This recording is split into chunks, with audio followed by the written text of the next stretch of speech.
So, for me, the daily confrontation with fear has become a real practice for me since about three years ago. I went skydiving in Dubai, right? And skydiving is a really interesting confront with fear, right?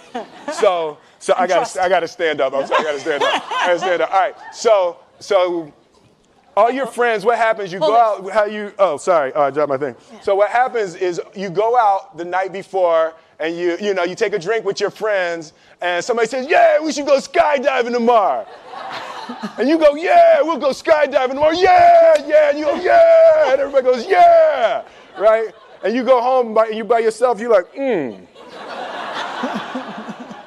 Right? And you're like, well, I mean, they was drunk too.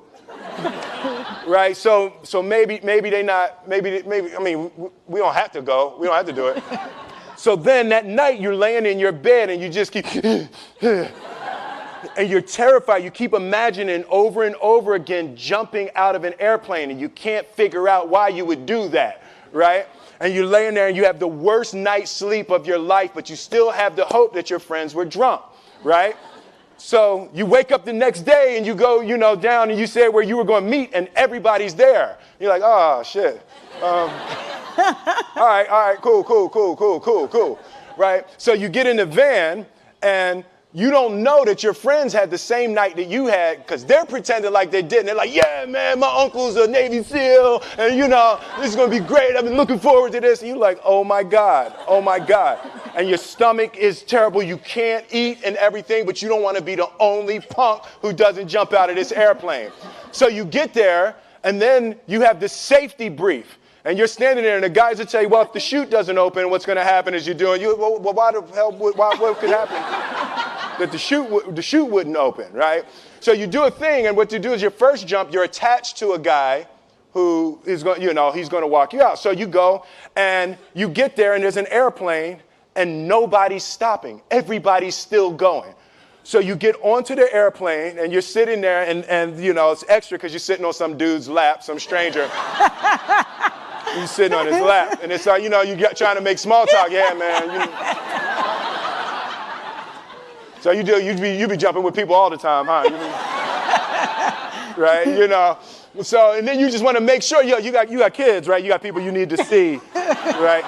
You just want to make sure he's serious, right? So you get in there. So everything's normal. So you fly and you go up to 14,000 feet, and you notice there's a light. It's red and it's yellow and green, right? So right now the light's red. So then you start thinking at some point the light's going to go green, but you don't know what's going to happen, right?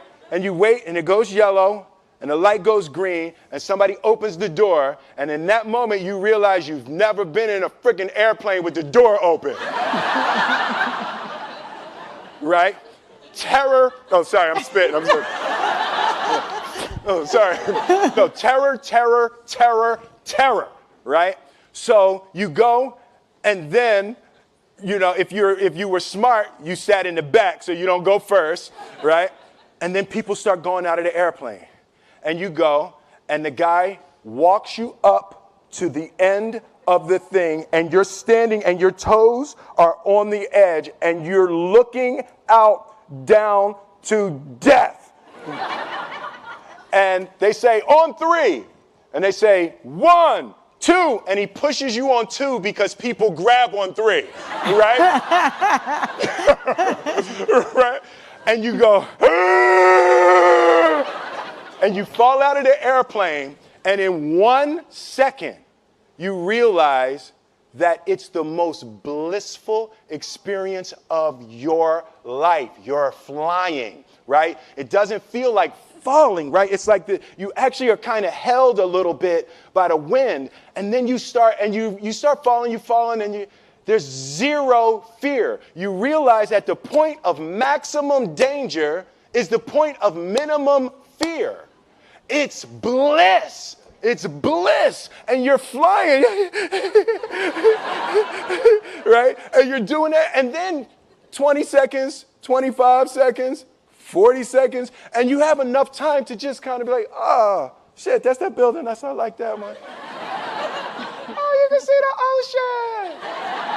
right? You start doing all of that. And the lesson for me was, why were you scared in your bed the night before? What do you need that fear for? Just don't go. Why are you scared in your bed 16 hours before you jump? Why are you scared in the car? Why could you not enjoy breakfast? What did you need that? The fear is fear of what? You're nowhere even near the airplane. Everything up to the stepping out, there's actually no reason to be scared. It only just ruins your day. You don't have to jump. And then in that moment, all of a sudden, where you should be terrified is the most blissful experience of your life. And God placed the best things in life on the other side of terror. On the other side of your maximum fear are all of the best things in life. You know? Mm-hmm. So that was sorry. So that was, no, it was good. That was my experience with skydiving and fear. All right.